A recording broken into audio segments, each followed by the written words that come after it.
आप सभी का एक बार फिर स्वागत है SPN9 के इस खास कार्यक्रम में और मैं हूं आपके साथ फरहान। लॉकडाउन के चलते सभी देश भारी एक संकट से जूझ रहे हैं, जहां पर अर्थव्यवस्था का भी संकट है और नागरिकों की जान बचाने की भी एक चुनौती है कि आखिर किस तरह ज़्यादा से ज़्यादा लोगों को बचाया जा सके, संक्रमित लोगों की संख्या कम हो और मरने वाले लोगों की भी संख्या कम हो, उसमें इजाफा ना हो। लगातार कवायदें जारी हैं, हर देश की, सभी देशों की बात कर रहे हैं। लेकिन भारत में जो एक संकट है वह है गरीब तबके को लेकर, जो अपने घर नहीं जा सकता है, जिसके पास पैसे नहीं है। पैसे इसलिए नहीं है कि उसके पास अब कोई काम धंधा नहीं बचा है, जहां वह काम करता था वह भी संस्थान बंद पड़े हुए हैं, इसलिए वह लोग खाली हैं। तो एक भूख को लेकर भी एक चिंता है और दूसरी चिंता बीमारी को लेकर है। यदि वह बाहर निकलते हैं तो लॉकडाउन वैसे भी है, वह बाहर निकल नहीं सकते, फिर भी बीमारी से संक्रमित होने का भी खतरा है और सरकार उनके लिए ज़रूरी आवश्यकता की जो चीज़ें हैं, वस्तुएं हैं, वह मुहैया कराने में भी नाकाम दिख रही है। मौजूदा समय में आपने बिहार सरकार को भी देखा किस तरह उसने कहा कि जो लोग आएंगे, प्रवासी लाखों मजदूर आएंगे, 21 दिन के क्वारंटाइन में रहेंगे, उतना हम उनको कैसे खिला पाएंगे, कहाँ से उनको पैसे देंगे। यह तमाम बड़ी मुसीबतें सामने हैं इस वक्त भारत के।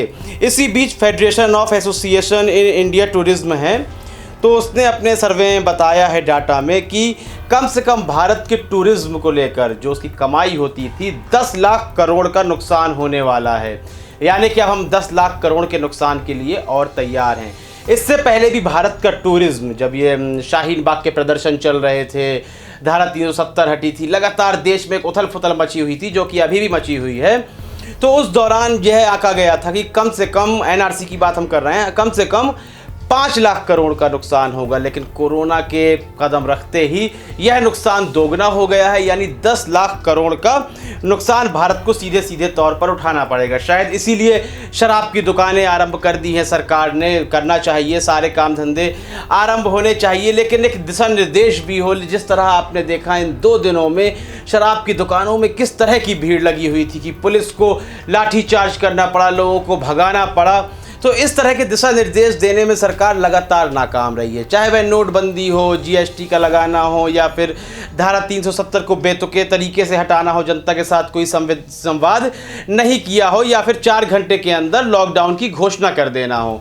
तो एक तानाशाही रवैया हमेशा दिखता रहा है। हम यह नहीं कह रहे हैं लॉकडाउन नहीं लगाना चाहिए था, लेकिन कोई ब्लूप्रिंट नहीं था। यही शराब की दुकानों को आरंभ करने के साथ हुआ। अब 10 लाख करोड़ का हमें एक और नुकसान लगने वाला है, होने वाला है। जो लोग डोनेशन कर रहे थे अब वह लोग भी उंगलियां उठा रहे हैं। तमाम अर्थशास्त्रियों के अर्थशास्त्री जो सलाह दे रहे हैं वह सलाह भी महत्वपूर्ण है। सरकार उन सलाहों को आगे आने वाले समय में मानती है या नहीं मानती है, लेकिन वह आने वाला समय बहुत लंबा नहीं है। आज या कल में ही हमें सारी सलाहें माननी होंगी, नई नई योजनाएं लागू करनी होंगी, जिससे गरीब स्वस्थ भी रह सके, उसको भोजन भी प्राप्त हो सके, उसके पास पैसे भी रहें और संक्रमण से भी दूर रहे।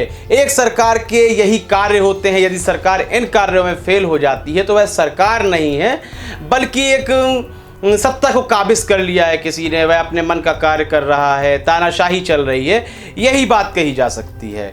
इस संबंध में आपकी प्रतिक्रिया बहुत ही महत्वपूर्ण है कि 10 लाख करोड़ का जो एक और नुकसान लगने वाला है भारत को, तो उसका जो असर है वह जनता पर पड़ेगा या सरकार पर पड़ेगा। आप समझ रहे हैं मैं आपसे क्या सवाल कर रहा हूं, इसलिए सवाल का जवाब आप हमें कमेंट सेक्शन में अवश्य दें। कार्यक्रम को लाइक करें, ज़्यादा से ज़्यादा शेयर करें और चैनल को सब्सक्राइब अवश्य कर दें। तब तक के लिए इजाज़त दीजिए, धन्यवाद।